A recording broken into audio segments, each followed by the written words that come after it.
Baik, kita langsung saja mulai. Bacaan kita ada di Kejadian pasal ke-22. Kejadian 22 dimulai dari keluarga Pak Pendeta.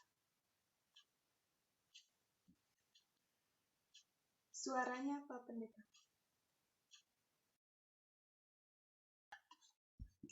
Baik, terima kasih. Kejadian 22, kepercayaan Abraham diuji. Ayat pertama, setelah semuanya itu Allah mencoba Abraham. Ia berfirman kepadanya, Abraham. Lalu sahutnya, ya Tuhan. Ayat 2, firman-Nya,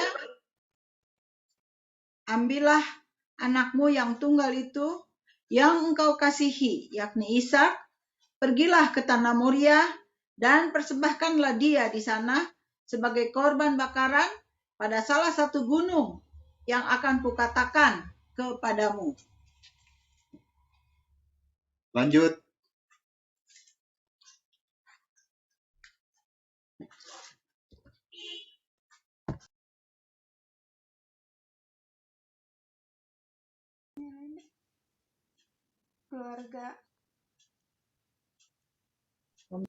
Keluarga Om Darius. Oke, ayat 3. Keesokan harinya pagi-pagi bangunlah Abraham, ia memasang pelana keledainya dan memanggil 2 orang bujangnya beserta Ishak anaknya. Ia membelah juga kayu untuk korban bakaran itu. Lalu berangkatlah ia dan pergi ke tempat yang dikatakan Allah kepadanya. Ayat 4. Ketika pada hari ketiga Abraham melayangkan pandangannya, kelihatanlah kepadanya tempat itu dari jauh. Ayat 5, kata Abraham kepada kedua bujangnya itu, tinggallah kamu di sini dengan keledai ini. Aku beserta anak ini akan pergi ke sana, kami akan sembahyang, sesudah itu kami kembali kepadamu. Lanjut.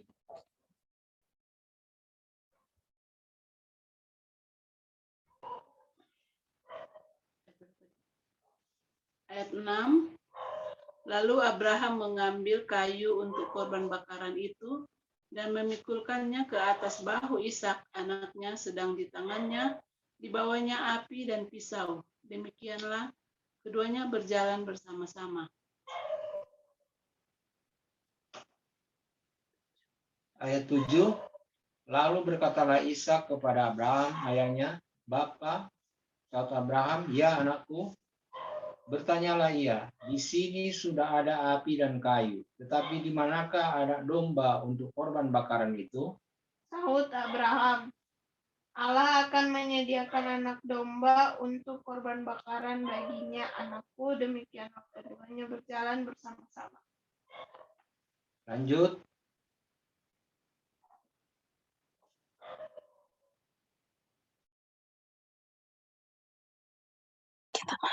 Ayat yang ke-9, sampailah mereka ke tempat yang dikatakan Allah kepadanya. Lalu Abraham mendirikan mezbah di situ. Disusunnyalah kayu dan diikatnyalah Ishak, anak itu. Dan diletakkannya di mezbah itu di atas kayu api.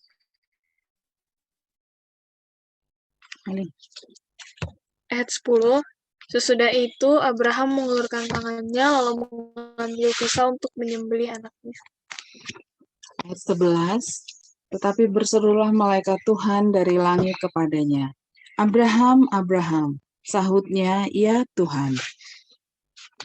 Ayat 12, lalu ia berfirman, jangan bunuh anak itu dan jangan kau apa-apakan dia, sebab telah ku ketahui sekarang bahwa engkau takut akan Allah, dan engkau tidak segan-segan untuk menyerahkan anakmu yang tunggal kepadaku. Ayat 13, lalu Abraham menoleh dan melihat seekor domba jantan di belakangnya, yang tanduknya tersangkut dalam belukar. Abraham mengambil domba itu, lalu mengorbankannya sebagai korban bakaran pengganti anaknya. Lanjut. Ayat 14, dan Abraham menamai tempat itu Tuhan menyediakan. Sebab itu sampai sekarang dikatakan orang, di atas gunung Tuhan akan disediakan. Ayat yang ke-15, untuk kedua kalinya berserulah malaikat Tuhan dari langit kepada Abraham. Lanjut. Ayat 16. Katanya, aku bersumpah demi diriku sendiri. Demikianlah firman Tuhan, karena engkau telah berbuat demikian dan engkau tidak segan untuk menyerahkan anakmu yang tunggal kepadaku. 17. Maka aku akan memberkati engkau berlimpah-limpah dan membuat keturunanmu sangat banyak seperti bintang di langit dan seperti pasir di tepi laut. Dan keturunanmu itu akan menduduki kota-kota musuhnya. Lanjut. Oleh keturunanmu lah semua bangsa di bumi akan mendapatkan berkat karena engkau mendengar firman-Ku. Kemudian kembalilah Abraham kepada kedua bujangnya dan mereka bersama-sama berangkat ke Berseba dan Abraham tinggal di Berseba.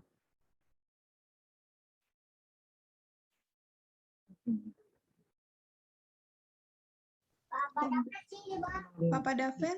Sudah itu, Bang. Sudah itu. Apa lagi? Sesudah itu Abraham dapat kabar juga Milka telah melahirkan anak-anak lelaki bagi Nahor saudaramu. Lanjut. Us anak sulung dan Bus adiknya dan Kemuel ayah Aram. Juga Keset, Haso, Pildas, Yilblaf, dan Betuel. Dan Betuel memperanakkan Ribka. Kedelapan orang inilah dilahirkan Milka bagi Nahor saudara Abraham itu. Dan gundik Nahor yang namanya Reuma melahirkan anak juga, yakni Tebah, Gaham, Tahas, dan Maka. Oke. Baik, terima kasih untuk Bapak, Ibu, teman-teman semua yang sudah membantu untuk membacakan Kejadian pasal 22. Baik, di sini saya akan sedikit memberikan ringkasan dari Kejadian 22. Untuk lebih jelasnya lagi mungkin nanti bisa ditambahkan oleh Pak Pendeta atau Om Darius atau Om Denny dan yang lainnya. Oke, dari Kejadian 22 ini ada 24 ayat dan dibagi dua, ada dua perikop. Kepercayaan Abraham diuji dan keturunan Nahor. Nah, dari perikop pertama, kepercayaan Abraham diuji, saya mengambil 2 poin. Poin pertama, ketaatan Abraham. Poin yang kedua, Tuhan akan memberkati Abraham. Nah, sedangkan di perikop kedua, saya menyimpulkan menjadi 1 poin, di mana di situ sudah jelas dikatakan di judulnya keturunan Nahor. Dari perikop kedua ini merupakan penggenapan atau bukti dari poin kedua di perikop pertama, di mana Tuhan akan memberkati Abraham. Bagaimana ceritanya kalau saya jelaskan sedikit? Poin pertama, ketaatan Abraham. Ayat kedua dan ayat ketiga sudah menggambarkan bagaimana Abraham itu sangat taat dan patuh kepada Tuhan. Dan di sini juga dikatakan, ketika Tuhan bilang, ambillah anakmu yang tunggal itu, pergilah ke tanah Moria dan persembahkanlah dia sebagai korban bakaran. Abraham di situ langsung menuruti, dia tidak menunda dan dia tidak menolak dan tidak menunda. Ketika Tuhan bilang, ya Abraham lakukan. Bahkan ayat ketiga dikatakan, keesokan harinya pagi-pagi bangunlah Abraham. Dia bangun pagi-pagi bersiap tanpa pikir panjang lagi karena itu sudah perintah Tuhan, dia bersiap-siap untuk pergi ke tempat yang Tuhan suruh, serta membawa Ishak anaknya. Nah, setelah itu akhirnya mereka sampailah di tempat tersebut dan Abraham mau mengorbankan Ishak sebagai korban bakarannya sudah disiapkan dan Ishak pun menurut di situ. Ishak menurut ketika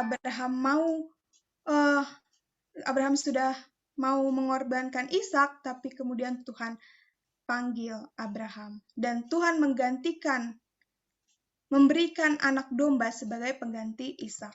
Nah, melihat hal tersebut, Tuhan pun akhirnya memberkati Abraham. Ayat yang ke-17, maka aku akan memberkati engkau berlimpah-limpah dan membuat keturunanmu sangat banyak seperti bintang di langit dan seperti pasir di tepi laut. Dan keturunanmu itu akan menduduki kota-kota musuhnya.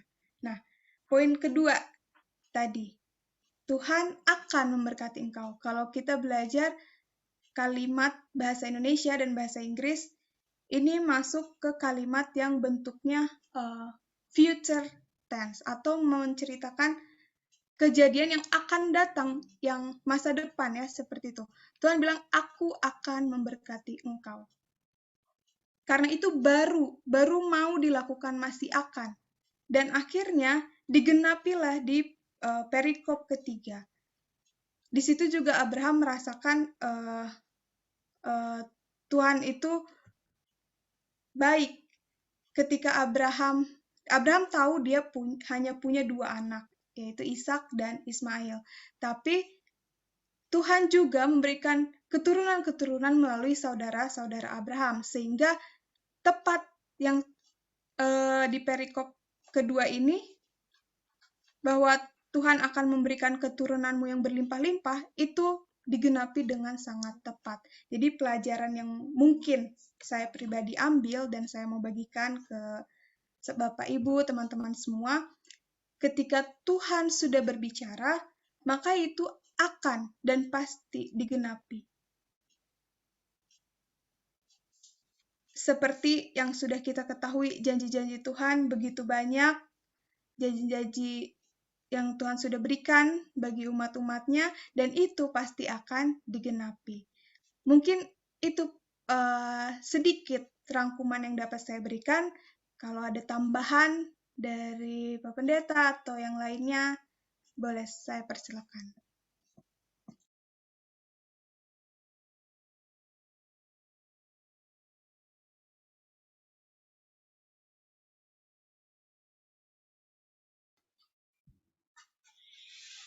Baik, mari kita mengulas ya sedikit mengenai pasal yang ke-22 ini. Judulnya sebenarnya kepercayaan Abraham diuji. Sementara ayat 1 dikatakan apa? Setelah semuanya itu Allah mencobai Abraham. Ya. Kata mencoba ini sebenarnya itu kalau dilihat dari studi Alkitab ya, itu adalah terjemahan yang salah. Karena pencobaan itu hanya datang dari setan. Ya. Kalau uji itu adalah datangnya dari Tuhan. Kemudian apa yang didapatkan oleh Abraham bahwa dia diperintahkan untuk mengorbankan anaknya. Kalau di dalam pemikiran pembaca mungkin Allah memerintahkan supaya Abraham ini membunuh Ishak anaknya. Sementara Ishak ini adalah anak perjanjian, ya, anak perjanjian yang akan meneruskan keturunan. Bahkan di dalam janji-janji dari Allah sendiri bahwa keturunannya ini akan seperti pasir di laut dan bintang di langit. Ya. Nah, kita lihat dari penurutan Abraham, ya. Kalau dari penurutan Abraham ini, ya, benar-benar Abraham akan mengorbankan Ishak. Itu karena perintah dari Tuhan secara langsung, ya, akan mengorbankan.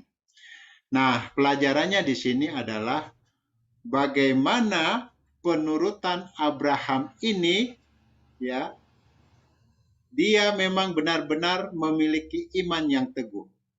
Sebab dia mengetahui bahwa Ishak itu adalah pemberian. Ya. Sementara yang memberi adalah Allah sendiri. Jadi yang kita bisa pelajari di sini bagaimana iman Abraham ini, dia lebih memilih pencipta daripada ciptaannya, ya. Artinya bahwa Ishak ini sebenarnya adalah pemberian Allah. Berarti itu bukan prioritas dari Abraham untuk diimani, ya, bahwa ini adalah pemberian Allah. Sementara yang harus benar-benar diimani adalah si pemberi itu, ya. Kemudian ada pelajaran juga yang lain, bagaimana waktu mereka baru mengadakan perjalanan ke Gunung Moria, ya. Di situ bagaimana katanya pada waktu pagi-pagi Abraham ini bangun. Nah, orang yang stres yang akan mengorbankan anaknya ini sebenarnya dia akan tidak bisa tidur, ya. Tetapi oleh karena Abraham memiliki iman yang teguh kepada Tuhan, pagi-pagi dia bangun berarti apa? Berarti dia bisa tidur malam itu, ya. Karena memang dia memiliki iman yang teguh kepada Tuhan. Nah, diperkirakan dari tempat tinggalnya itu sampai ke Gunung Moria ini di dalam catatan ada sekitar 60 mil. Kalau 60 mil berarti itu berapa kilometer itu, ya? Ada sekitar 72 kilometer. Ya, 72 kilometer. Nah, ini dilakukan dalam perjalanan, ya. Perjalanan 72 kilometer ini, sehingga di ayat yang kita baca ini, hari ketiga. Berarti mereka menjalani beberapa lama, ya, berapa jam gitu. Hari ketiga itu berarti ada sekitar beberapa jam lah, ya. Kemudian pada waktu Abraham ini mengadakan perjalanan, bayangkan, ya, dia bisa mengatakan kepada bujangnya. Waktu itu kan dia membawa bujangnya selain Ishak. Bujangnya juga 2, ya. Mungkin kalau pemikiran manusia, Abraham ini akan membawa banyak orang untuk membantu agar supaya apa yang diperintahkan oleh Tuhan itu ditahan oleh mereka, ya. Tetapi ini tidak. Abraham justru mengatakan kepada 2 bujangnya ini, tunggu kami, ya, tunggu kami di tempat ini sampai kami kembali lagi. Nah, kata kami ini menunjukkan bahwa Abraham ini memiliki iman yang teguh bahwa dia akan kembali lagi bersama-sama dengan Ishak. Walaupun dia tahu bahwa dia akan mengorbankan Ishak. Tetapi dia tahu bahwa ada janji Tuhan yang lebih baik lagi. Ya, apakah itu dia jadi membunuh Ishak, atau pemikiran orang bahwa kata-kata kami akan kembali lagi itu sepertinya Abraham akan berdusta gitu, ya, kepada bujangnya ini, karena ya kalau kita lihat di dalam perintah Tuhan ini tidak mungkin Abraham akan kembali lagi dengan Ishak, ya. Tetapi di sini keteguhan dari Abraham ini soal imannya ini luar biasa, dan terbukti bahwa mereka kembali lagi oleh karena walaupun Abraham tidak mengetahui bahwa ini adalah ujian dari Tuhan, ya, tetapi dia memiliki iman bahwa ada janji Tuhan yang lebih baik lagi saat dia mengikuti perintah Tuhan. Ya, dia tidak tahu, Abraham tidak tahu kalau Tuhan sedang menguji dia, tetapi dia mengikuti perintah dari Tuhan. Ini menjadi satu pelajaran yang penting sekali bagi kita, ya. Bagaimana kita bisa mengorbankan sesuatu yang paling berharga yang kita miliki, ya. Karena apapun barang, kakak, adik, ya, atau perpuluhan yang Tuhan perintahkan kepada kita itu, ya, kalau itu kita imani bahwa itu adalah pemberian dari Tuhan, kalau Tuhan perintahkan untuk membayar perpuluhan, ya, mengasihi orang lain, mengasihi adik atau kakak atau orang tua, itu kita harus nomor duakan, ya. Karena apa? Karena seperti Abraham, harus mendahulukan penciptanya, bukan yang ciptaannya, ya. Jadi kalau Tuhan menyuruh ke kita serahkan itu kepada Tuhan, imani itu, ya. Karena ada yang lebih baik lagi yang Tuhan sedang sediakan bagi kita semua. Inilah pelajaran mungkin yang saya ambil dari buku Kejadian, ya. Perikop yang pertama. Sementara perikop yang kedua, keturunan Nahor ini adalah merupakan satu juga bayangan di mana melalui keturunan Abraham dan keturunan Nahor ini, karena mereka ini adalah adik kakak, ya. Jadi dari keturunan mereka ini akhirnya terjadilah bangsa yang besar melalui keturunan Abraham dan keturunan Nahor, ya. Di situ ada Ribka. Ribka ini adalah istri dari Ishak. Mungkin sekian dulu. Terima kasih.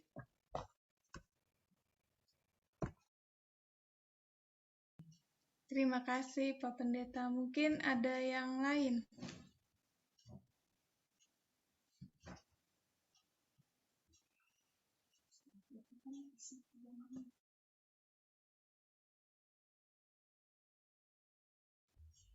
Sebelum Om Darius, mungkin Tante Nevi ada tambahan kah?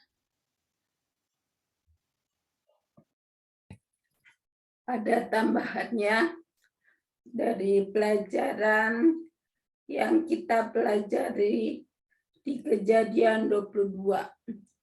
Ini sangat berarti sekali, ya, khususnya buat saya pribadi, supaya saya lebih menurut Tuhan. Apa yang Tuhan katakan. Karena kalau Tuhan katakan jangan, ya jangan. Kalau Tuhan bilang lakukan, lakukan. Karena dia sudah memberi janji, bila mana kita selalu menurut akan perintah-perintah Tuhan, kita akan mendapat upaya itu masuk ke dalam kerajaan surga. Seperti cerita Abraham di sini, ya. Kalau kita memperhatikan di Kejadian 22 ayat 12, di sini kayaknya Abraham sudah tulus hati, sepenuh hati menurut akan perintah Tuhan, sampai-sampai anaknya dia akan korbankan. Kalau sebagai manusia mungkin sangat berat, ya. Tetapi di sinilah kita lihat iman Abraham. Dia yakin. Di awal Kejadian 1 sampai 20 sudah dijelaskan bahwa dia akan mempunyai keturunan seperti pasir di laut. Jadi pada waktu dia akan mempersembahkan Ishak, dia yakin Tuhan akan memenuhi janjinya. Jadi dia tidak sungkan-sungkan lagi dengan imannya. Dia mau persahkan sampai ayat 13, ya. Tuhan berfirman, jangan kamu lakukan itu. Di situ Tuhan mungkin memperhitungkan bahwa Abraham itu sangat menurut kepada perintah Tuhan. Ini juga aplikasi bagi kita. Biarlah kita selalu menurut akan perintah Tuhan. Terima kasih. Terima kasih Tante. Nah, mungkin dari Om Darius, apakah ada tambahan? Sambil yang lain kalau ada pertanyaan dan tambahan juga boleh. Ya, terima kasih Kak Sevin. Jadi memang luar biasa, saya hanya bisa katakan luar biasa, karena tidaklah mudah untuk mengorbankan anak, apalagi anak nubuatan, ya, anak yang dinubuatkan, yang akan menjadi pewaris, ya, garis keturunan daripada Abraham, dan Allah meminta untuk dikorbankan. Itu sesuatu yang sangat-sangat luar biasa, ya, tidaklah mudah, ya, tidaklah mudah, tetapi oleh karena iman Abraham sehingga dia sanggup untuk melakukan itu, ya, dan karena imannya itu maka tentu Ishak pun, ya, tentu Ishak pun melihat, ya, iman daripada Abraham ini, sehingga bapaknya, sehingga dia pun mewarisi teladan, ya, kepribadian, tabiat, iman daripada bapaknya sendiri, sehingga dia selalu mengandalkan Tuhan di dalam kehidupannya. Oleh karena ini memang suatu pelajaran yang berharga juga bagi kita sebagai orang-orang tua, ya, orang-orang tua di dalam jemaat, ya, orang-orang tua di dalam rumah tangga kita masing-masing. Ya, memang anak-anak akan melihat dan memperhatikan kita sebagai orang tua, ya, memperhatikan iman kita sebagai orang tua, ya. Kalau kita goyah, bisa saja suatu saat anak-anak kita akan goyah, ya. Tetapi kalau kita tetap teguh di dalam iman kita, maka dengan kuasa Roh Kudus, dengan perlindungan Tuhan, maka anak-anak kita akan tetap setia di dalam kebenaran. Ya. Hal yang kedua yang saya ingin sampaikan, sebagaimana sudah disinggung oleh Bapak Pendeta, bahwa saya lebih condong, lebih cocok dengan judul, ya, perikop pertama, yaitu kepercayaan Abraham diuji. Karena memang Yakobus pasal 1 ayat 13, Allah tidak mencobai siapapun. Dan kalau di dalam bahasa Inggris, ya, walaupun saya tidak mengerti bahasa Inggris, tetapi saya baca sedikit-sedikit, sepertinya bukan mencoba, tetapi sebenarnya itu ujian, diuji, ya, diuji. Saya tidak tahu bahasa aslinya, Pak Pendeta lah yang lebih tahu, ya, mempelajari bahasa asli daripada Alkitab, firman Tuhan ini. Tetapi kalau dalam bahasa Inggris, ya, memang lebih condong, lebih cocok kalau diuji, ya. Allah menguji Abraham, bukan mencobai, bukan mencoba. Nah, mungkin itu saja sedikit tambahan dari saya. Terima kasih. Baik, terima kasih Om Darius. Mungkin ada lagi? Tante Debbie mungkin. Ada? Cukup jelas. Oke, terima kasih Tante. Dari Om Denny? Om Denny, ada pertanyaan deh kalau gitu. Kan ini Abraham waktu ditanya, Allah akan menyediakan anak domba untuk korban bakaran. Jadi seperti dia memituangi Tuhan. Belum ada, dia sudah bilang sudah memituangi Tuhan, bahwa Tuhan akan siapkan. Boleh nggak sih kalau kita juga memituangi Tuhan? Kita mau dapat berkat 10.000, ya, dan dapat 1 juta. Jadi kita kasih perpuluhan sekarang 100.000. Belum dapat loh, tapi kita udah ngasih perpuluhan 100.000. Boleh nggak seperti Abraham? Jadi kita memintangi Tuhan. Pertanyaannya sederhana.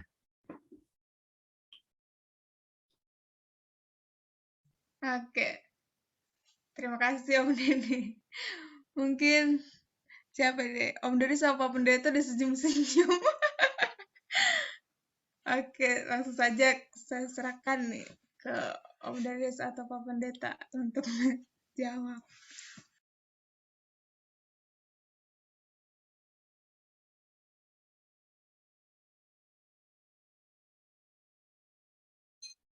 Ya, mungkin terima kasih Pak Denny atas pertanyaannya. Saya tidak tahu apakah ini kata-kata Abraham ini untuk seolah-olah Allah lah yang apa? Allah lah yang menyediakan, itu artinya mengutangi, kata Pak Denny ya. Tetapi tidak, bagi saya ya, tidak bisa membayangkan bagaimana perasaan Abraham pada waktu itu. Ya, ya memang kata Bapak Pendeta bahwa pada waktu itu dia bangun pagi-pagi, berarti tidak kepikiran, tidak kepikiran tentang apa yang Tuhan perintahkan kepadanya. Tetapi ketika pertanyaan ini diajukan oleh anaknya sendiri kepadanya, ditanyakan oleh anaknya sendiri kepadanya, bagaimana perasaan apa? Bagaimana perasaan Abraham ketika menjawab ini? Ini yang kita tidak, saya juga secara pribadi tidak dapat mendalami bahkan memahami bagaimana perasaan Abraham ketika anaknya bertanya kepadanya. Karena tidak mungkin dia langsung katakan engkaulah apa? Engkaulah korban itu. Bagi saya sebagai manusia biasa tidak mungkin langsung katakan, Kia, engkaulah apa? Engkaulah korban itu. Engkau tidak perlu bertanya karena engkaulah yang akan menjadi korban. Itu sebuah kalimat yang di kata-kata yang disampaikan oleh Abraham ini, saya rasa itu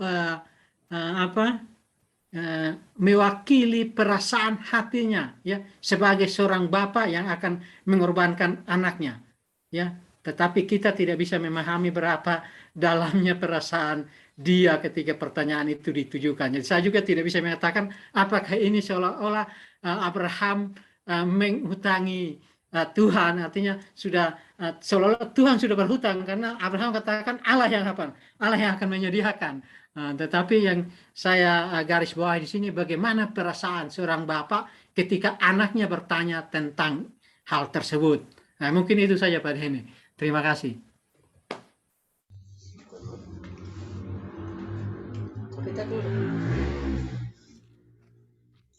Saya mau ya sedikit ya tentang memiutangi Tuhan.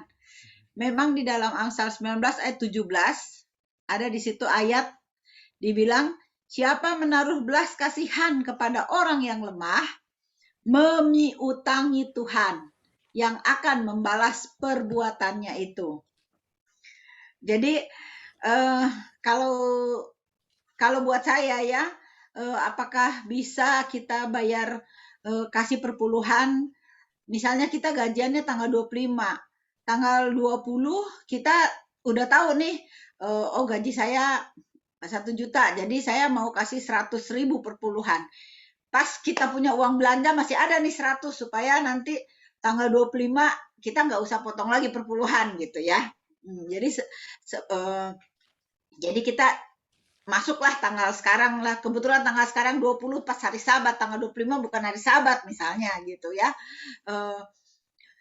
Kalau buat saya pribadi, saya tidak setuju, karena untuk memiutangi Tuhan di dalam Amsal 19 ayat 17 itu adalah belas kasihan. Kalau saya baca ya, siapa menaruh belas kasihan kepada orang yang lemah. Jadi misalnya kita menolong orang ya, membantu orang, itulah dimana kita dimaksud dengan memiutangi Tuhan, tapi tidak dengan perpuluhan. Atau juga bisa jadi kita bayarin dulu perpuluhan kayak saya ya, saya bayarin dulu perpuluhan anak saya gitu. Itu nggak pas juga. Itu nggak bisa juga. Karena iman seseorang atau dia punya tanggung jawab seseorang nggak bisa diwakili oleh orang lain. Jadi ibarat sama dengan perpuluhan itu bisa juga kita pakai ayat yang mana kesusahan hari ini untuk hari ini. Jadi memang kalau bayar perpuluhan habis gajian, ya itulah gitu. Nggak usah bayar duluan gitu. Itulah pendapat saya. Silakan Pak Pendeta. Baik, mungkin sebelum Pak Pendeta saya tambahkan sedikit, Pak Pendeta. Silakan. Apa yang dilakukan oleh Abraham ketika hendak mengorbankan Ishak anaknya itu adalah juga sebuah kiasan bagaimana pengorbanan Yesus. Kita tahu Matius pasal 27 bercerita tentang saat-saat terakhir ketika Yesus akan Yesus akan mati. Ya, di situ dikatakan lebih kurang dari jam 12 sampai dengan jam 3 kegelapan meliputi meliputi bumi, ya. Itu membayangkan suatu keadaan yang memang benar-benar sangat-sangat mengandung suatu keadaan yang sangat-sangat membuat kita sedih, ya. Sedih oleh karena dosa, kedukaan, ya. Namanya kegelapan itu berhubungan dengan berduka, ya. Berduka. Jadi ya kembali lagi bagaimana perasaan Abraham pada waktu itu, ya. Bagaimana keadaan Abraham pada waktu itu, anaknya dia akan Dia akan korbankan. Maka bagi saya mungkin Abraham tidak tega untuk menyampaikan kepada anaknya bahwa dialah yang akan menjadi korban, ya, korban itu sendiri. Nah, ini tambahan dari saya. Terima kasih.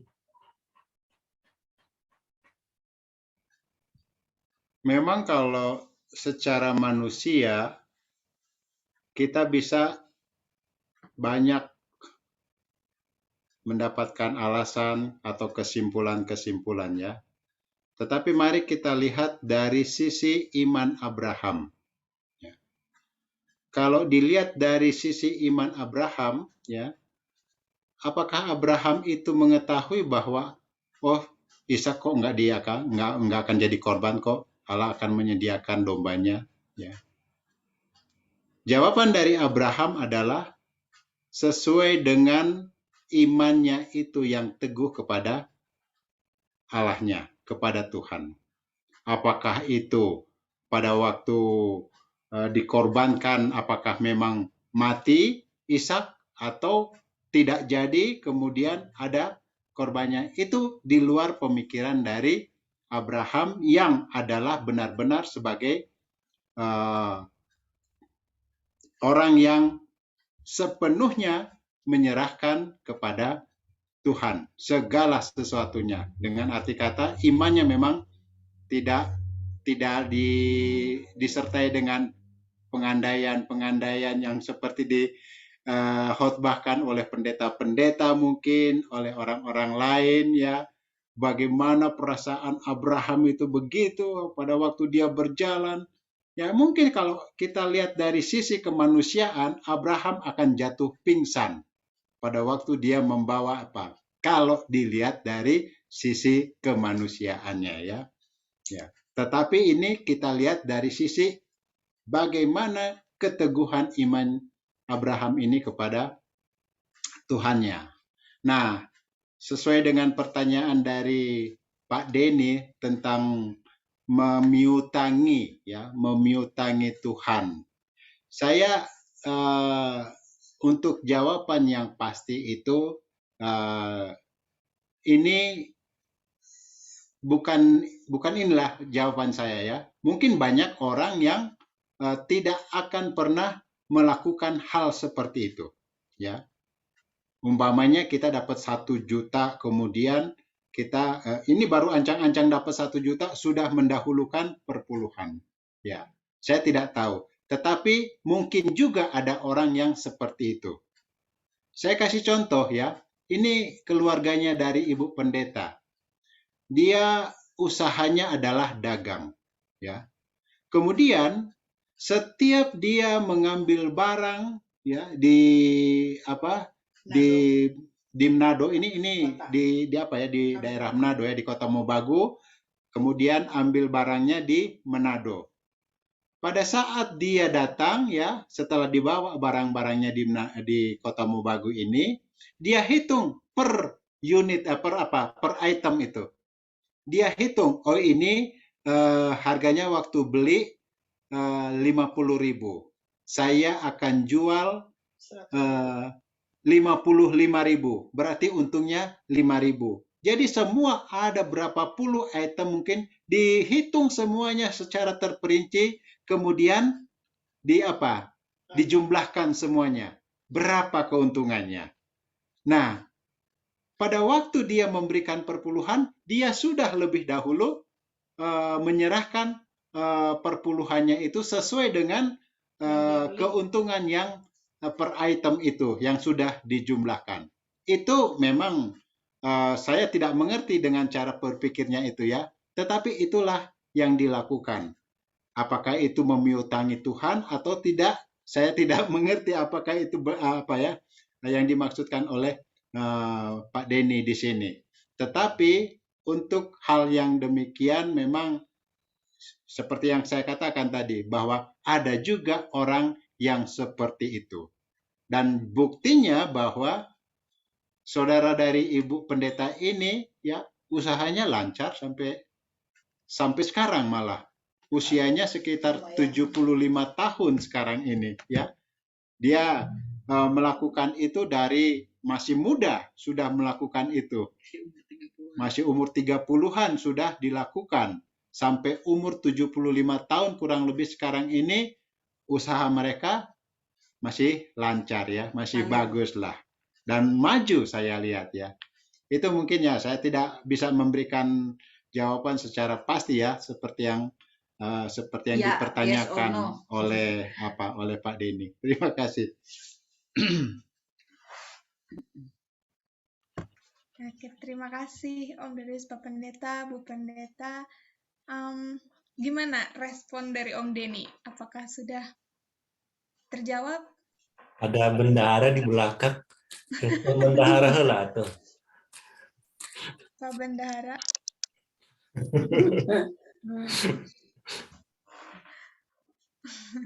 Kasih jempol Bapak Bendahara. Oke, terima kasih atas semuanya. Mungkin saya tambahkan sedikit ya. Silakan. Ya, jadi memang di dalam tulisan sejarah para nabi, di situ dengan jelas menceritakan bagaimana perasaan, ya, keadaan, kondisi Abraham pada waktu itu, ya.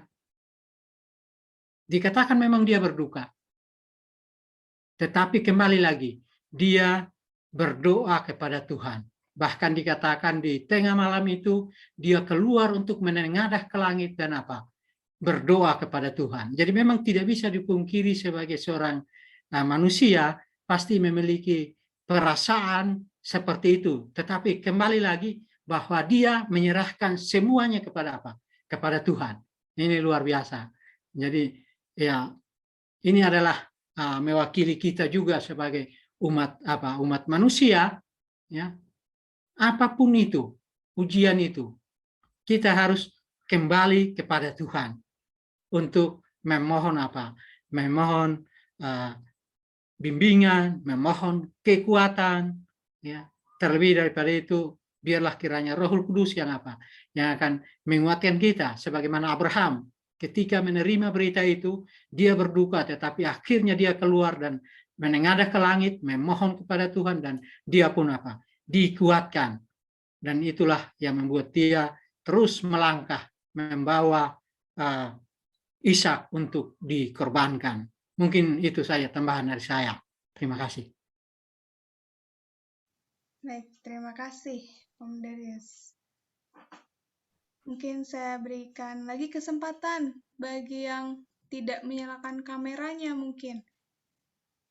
Ada Tante Eske, Bukit Zaitun GBR, Tante Desi, GMAHK Bukit Zaitun.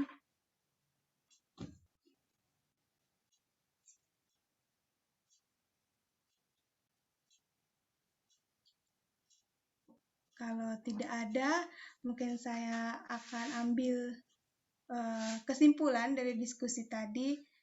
Satu, tadi saya tertarik bahwa Abraham memprioritaskan Sang Pencipta. Apapun itu, baik anaknya, ataupun keadaan kita saat ini, entah itu harta, keluarga, apakah kita mau seperti Abraham mengorbankan itu semua untuk pencipta kita? Tentu kalau di pelajaran kita malam hari ini, kita belajar bahwa Abraham memiliki iman yang sangat-sangat kuat, sehingga dia bisa memprioritaskan Sang Pencipta dibanding ciptaan Tuhan itu sendiri. Nah, tapi bagaimana Abraham bisa memiliki iman seperti itu? Tentunya tadi seperti yang Om Dodi sudah sampaikan, bahwa Abraham menyerahkan semuanya kepada Tuhan. Sehingga ketika, itu juga menjadi pelajaran bagi kita, ketika Tuhan meminta kita untuk pergi, dan kita punya iman, kita berserah sama Tuhan, maka semuanya berjalan dengan baik, dan Tuhan punya rencana yang indah sesuai dengan kehendak Tuhan. Mungkin itu pelajaran kita malam hari ini. Selanjutnya,